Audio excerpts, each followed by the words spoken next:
And welcome back to my channel. और आज की वीडियो में हम लोग बात करेंगे कि एंड टाइम पर हम किस तरह से अपने एग्जाम की प्रिपरेशन करें कि हम इस कम टाइम में जो मेरे पास बचा हुआ टाइम है उसमें ज़्यादा मार्क्स अचीव कर सकें, ज़्यादा से ज़्यादा सिलेबस कवर कर सकें, वो चीज़ें पढ़ सकें जो एग्जाम में ज़्यादातर पूछी जाती हैं। तो आज हम इसी टॉपिक पर बात करने वाले हैं, तो चलिए वीडियो को स्टार्ट करते हैं।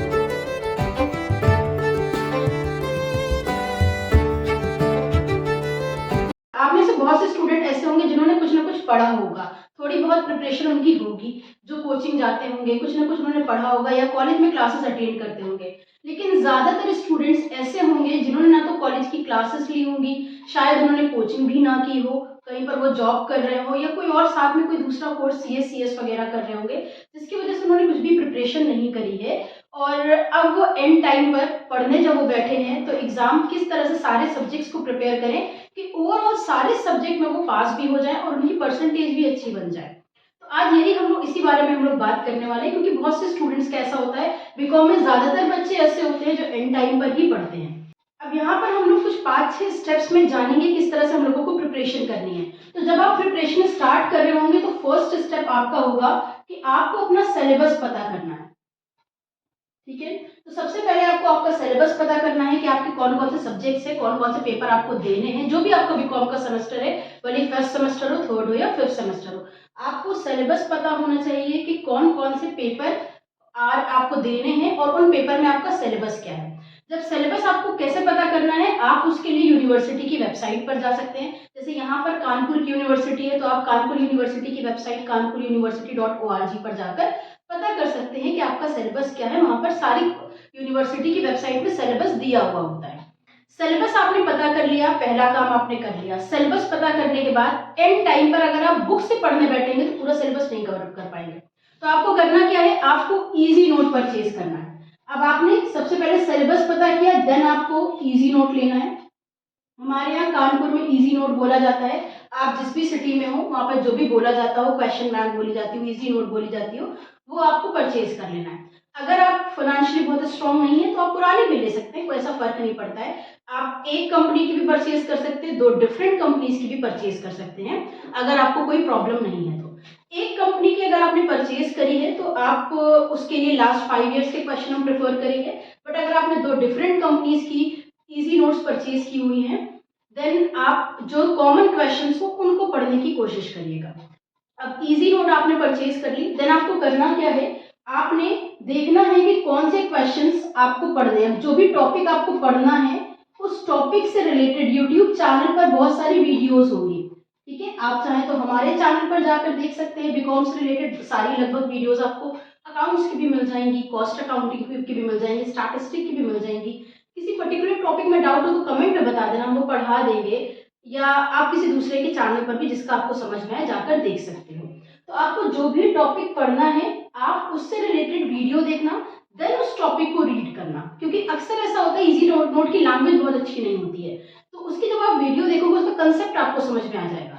देन आप उसको रीड कर लेना, उसके या तो नोट्स बना लेना, तो वो आपको बहुत ज़्यादा ईजी हो जाएगा। यानी आप उस 10 मिनट की वीडियो में आपको एक टीचर बहुत कुछ पढ़ा देता है, जो शायद आपकी इजी नोट का पूरा चैप्टर हो, तो वो कुछ उसके अच्छे खासे टॉपिक वो 10-15 मिनट की वीडियो में कवर कर देगा। आपने वो वीडियो देखी, उसके की पॉइंट्स नोट कर लिए या अपनी इजी नोट में ही मार्क कर लिया कि इस बंदे ने ये इंपॉर्टेंट बताया या ये पढ़ाया है, देन उसको रीड कर लिया, रिवाइज कर लिया एक बार, वो माइंड में ज्यादा अच्छे से आ जाएगा आपके। देन इतना आपने कर लिया। अब उसके बाद हम लोगों का यहाँ पर स्टेप नंबर 2 होगा 80-20 प्रिंसिपल। ठीक है, 80-20% प्रिंसिपल, या इसको 80-20 प्रिंसिपल भी कहते हैं, नाम आपने सुना होगा इसका। 80-20 प्रिंसिपल क्या कहता है कि कोई भी चीज, कोई भी काम, वो 20% काम आपका 80% आउटपुट देता है। तो आपको अपना वो 20% सिलेबस पता करना है, जिससे एग्जाम में 80% क्वेश्चंस आते हैं। ठीक है, अगर फॉर एग्जाम्पल आप मान लो स्टैटिस्टिक पढ़ रहे हो, तो स्टैटिस्टिक में अगर आपकी बुक में 15 चैप्टर्स हैं तो 15 चैप्टर से पेपर नहीं बनता है। स्टार्टिंग का जो थ्योरी चैप्टर्स होते हैं ना स्टैटिस्टिक में, उनमें शायद फर्स्ट ही चैप्टर से आपकी थ्योरी ज्यादा पूछी जाए, बाकी लास्ट के चैप्टर से, प्रैक्टिकल क्वेश्चन वाले चैप्टर से ज्यादा पूछा जाता है। तो आपका कभी भी ऐसा नहीं होता है कि अगर 15 चैप्टर बीकॉम के एग्जाम में आपके सिलेबस में है तो पूरे 15 चैप्टर से क्वेश्चन आए। अगर 15 हैं तो ज्यादातर वो टॉप 5 चैप्टर्स ही होंगे जिनसे आपका 80% पेपर बना होगा। तो आपको सबसे पहले क्या करना है, आपकी जो इजी नोट है उसमें आपको ईयर देखना है, कौन से क्वेश्चन लास्ट 5 ईयर से पूछे जा रहे हैं, पहले उन्हें प्रिपेयर करना है। तो आपको अपना वो 20% सिलेबस पता करना है इजी नोट में, पास्ट ईयर के देख के या पास्ट ईयर के क्वेश्चन पेपर अगर आपको मिल जाए ऑनलाइन तो वो चेक करके आपको देखना है कौन से ऐसे 20% क्वेश्चन हैं जिनसे 80% आपका क्वेश्चन पेपर बन रहा है, और सिर्फ उन्हीं को पढ़ना है। बाद में बचे हुए टाइम में आप बाकी की चीजें प्रिपेयर करेंगे, नहीं बचे तो कोई बात नहीं, तब भी 80% पेपर तो आपका तैयार हो ही जाएगा। देन हम लोग स्टेप नंबर 3 की तरफ चलेंगे। स्टेप नंबर 3 याद रखिएगा, आपका कोई भी सब्जेक्ट हो, कोई भी पेपर हो, आपको chapter number 1 of each subject, her chapter का बीकॉम में चैप्टर नंबर 1 तो पढ़कर जाना ही जाना है। फर्स्ट चैप्टर से आपको कुछ नहीं मिलेगा तो भी एक शॉर्ट एक लॉन्ग तो मिल ही जाएगा, शॉर्ट ना भी मिला तो एक लॉन्ग तो मिलेगा ही मिलेगा। तो चैप्टर नंबर 1 से क्वेश्चन जरूर आता है, आप बीकॉम के किसी भी सेमेस्टर में हो, किसी भी ईयर में हो, आपको चैप्टर नंबर 1 जरूर पढ़ना है। देन आपका नेक्स्ट स्टेप जो है वो आपको ध्यान रखना है, स्टेप नंबर 4। जब भी आप किसी चैप्टर को पढ़ रहे हैं तो वो चैप्टर का जो भी नेम है उस नेम की क्या मीनिंग है, क्या डेफिनेशन है, प्लस उसके कैरेक्टरिस्टिक्स, इतना पढ़ लेना। अब अगर एग्जाम में आपको जो भी चैप्टर होता है, ज्यादातर चैप्टर का जो नाम होता है, जैसे अगर चैप्टर का नाम है आपकी फाइनेंशियल मैनेजमेंट, तो क्वेश्चन बहुत ज्यादा बनने की उम्मीद है कि शॉर्ट क्वेश्चन में वो पूछ ले कि शॉर्ट नोट लिख के दिखाइए फाइनेंशियल मैनेजमेंट पर। तो अगर शॉर्ट नोट लिखने को बोल दिया तो आप मीनिंग एंड डेफिनेशन लिख दीजिएगा उस शॉर्ट नोट में, आपका शॉर्ट क्वेश्चन कंप्लीट हो जाएगा। लॉन्ग में आ गया तो लॉन्ग में आपसे मीनिंग डेफिनेशन कैरेक्टरिस्टिक्स पूछ सकता है, आप उठा के लिख देंगे। कैरेक्टरिस्टिक अगर नहीं पूछा, उसने ऑब्जेक्टिव पूछ लिए, तो कैरेक्टरिस्टिक में थोड़े से चेंजेस कर देना, अपने माइंड से थोड़ा सा उसको बना के लिखना, ऑब्जेक्टिव लिख देना। एडवांटेजेस कैरेक्टरिस्टिक से मिलती जुलती होती हैं, तो आप समझ जाएंगे कि कैसे लिखना है, और एडवांटेजेस का ही रिवर्स बना के लिखना, वो डिसएडवांटेजेस हो जाएंगे। तो इस तरह से आपको थोड़ा अपना दिमाग भी वहाँ पेपर के टाइम में चलाना होगा, पेपर के टाइम में दिमाग चलने ही लगता है। अब देखिए, ये जो हमने जितना भी बताया है वो तो आपको प्रैक्टिकल और थ्योरी दोनों पेपर में अप्लाई करना है। देन एक लास्ट स्टेप ध्यान रखिएगा, अगर आपका इस साल जो भी सेमेस्टर है उसमें आपका कोई पेपर प्रैक्टिकल भी है, तो अगर प्रैक्टिकल पेपर है तो उसके लिए आपको कुछ एक्स्ट्रा चीजें ध्यान रखनी है। क्या ध्यान रखनी है? प्रैक्टिकल की प्रिपरेशन इतनी जल्दी नहीं होती है, बट लॉन्ग क्वेश्चंस में ऑप्शन आते हैं, शॉर्ट में ऑप्शन नहीं होते हैं। तो आपको जो भी आपका प्रैक्टिकल पेपर है, जैसे फर्स्ट सेमेस्टर में स्टैटिस्टिक होगा या फाइनेंशियल अकाउंटिंग होगा, कुछ कुछ जगह पर कॉस्ट अकाउंटिंग का होगा प्रैक्टिकल पेपर, तो आपको जो भी इजी नोट वगैरह खरीद कर ला रहे हो उसमें जितने भी शॉर्ट क्वेश्चंस हो, छोटे छोटे क्वेश्चंस हो, उनको जरूर प्रैक्टिस करना। अगर हम स्टैटिस्टिक, जैसे यहाँ पर कानपुर में फर्स्ट सेमेस्टर में प्रैक्टिकल पेपर है स्टैटिस्टिक, तो अगर स्टैटिस्टिक की बात करें तो उसमें मीन, मीडियन, मोड यानी मेजर ऑफ सेंट्रल टेंडेंसी है, कोरिलेशन है,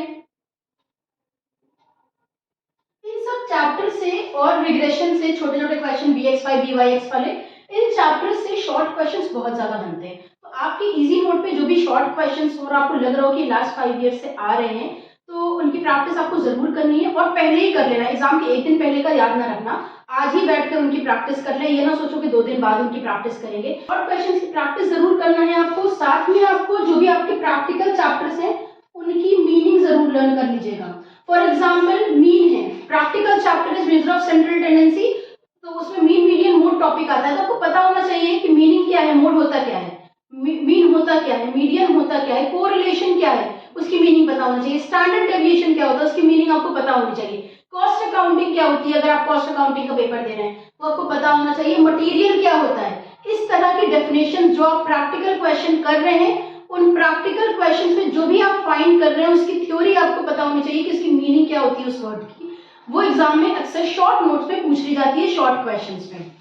तो इस तरह से अगर आप अपना पेपर प्रिपेयर करेंगे तो उम्मीद है आपके 80% क्वेश्चंस एग्जाम में आप अटेम्प्ट कर सकते हो। कुछ भी लास्ट टाइम की एडवाइस यही है कि पेपर में कुछ भी छोड़कर मत आना, जितने क्वेश्चंस आ रहे हो उन्हें अटेम्प्ट करना, जो ना आ रहे हो उनको भी करके आना, करके जो नहीं आ रहे होंगे उनको कैसे करके आओगे, तो उसके लिए हमेशा पेपर में अगर कुछ आपको नहीं आ रहा है तो आप उस वर्ड की ये सोचना कि अगर एक आम नागरिक से आप पूछो, एक आम इंसान से पूछो तो वो इस वर्ड की क्या मीनिंग बताता। एक आम तौर से पढ़ा लिखा इंसान, नॉर्मल पर्सन से अगर आप उस वर्ड की मीनिंग पूछते हो आपको क्या मीनिंग बताता, तो एज अ रैशनल पर्सन आपको उस वर्ड की की जो मीनिंग समझ में आ रही हो उस मीनिंग को लिखना, कुछ भी उल्टा सीधा मत लिख के आ जाना। पेपर में गाने लिखने की, स्टोरीज लिखने की, पेपर से बाहर का कुछ लिखने की, जो टॉपिक है उससे बाहर का कुछ लिखने की कोशिश मत करना, ठीक है। तो इस तरह से अगर आप पेपर प्रिपेयर करोगे तो आपके बहुत अच्छे इंशाल्लाह मार्क्स आएंगे। 80% पेपर तो आपका कवर हो जाएगा, बाकी 20% भी आप कर ही लोगे। तो ये इस तरह से आप आज से ही अपनी प्रिपरेशन स्टार्ट कर दो, ये आपको बहुत काम आएगी इंशाल्लाह आगे। वीडियो अगर आपको थोड़ी सी भी पसंद आई हो तो इसे लाइक कर दीजिएगा और अपने उन सभी फ्रेंड्स के साथ शेयर करिएगा जो बीकॉम या किसी और पेपर की प्रिपरेशन कर रहे हैं और बिल्कुल पेपर आने वाले हैं और स्टार्टिंग से उन्होंने कुछ भी नहीं पढ़ा है। और इसी तरह की वीडियोस देखते रहने के लिए या बीकॉम से रिलेटेड जो भी प्रैक्टिकल पेपर्स होते हैं उनके क्वेश्चन सॉल्यूशंस देखने के लिए आप हमारी प्लेलिस्ट भी चेक कर सकते हैं, वीडियोस चेक कर सकते हैं। चैनल को सब्सक्राइब करे बिना मत जाइएगा। हमारी वीडियोस देखने के लिए थैंक यू।